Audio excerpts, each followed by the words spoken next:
আসসালামু আলাইকুম ওয়া রাহমাতুল্লাহ। তো আমি artist Selim Sheikh, galaxy art and sticker, Rejinagar.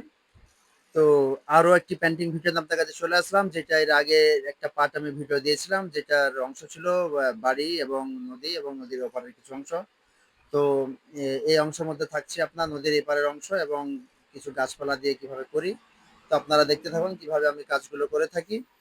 তা এই কালারগুলো আমি সিনথেটিক ইনামেল দিয়ে সিনারিটা করছি। তো এই যে নৌকার পালটা আমি করে দিলাম সাদা দিয়ে, এবং কিছু পালের যে জলের মধ্যে যে একটা ছটা বা ছায়া যেটা থাকে সেটাও করে দিয়েছি, এবং বাড়ির পাশে ওই যে যে গাছগুলো ছিল সেগুলো কিছু কাজ আমি করছি। তো এবার আমি করব বাড়ির পাশে দুটো নারকেল গাছ, তা কিভাবে শর্টকাট কিভাবে গাছ রাখতে হয় আপনারা দেখে নিন কিভাবে করি কাজগুলো আমি। তো এই যে আমার নারকেল গাছ প্রায় হয়ে গেছে, একটা আরো একটা হয়ে যাবে। তো ভিডিওটি ভালো লাগে অবশ্যই লাইক শেয়ার কমেন্ট এবং ফলো দিয়ে পাশে থাকবেন। ধন্যবাদ।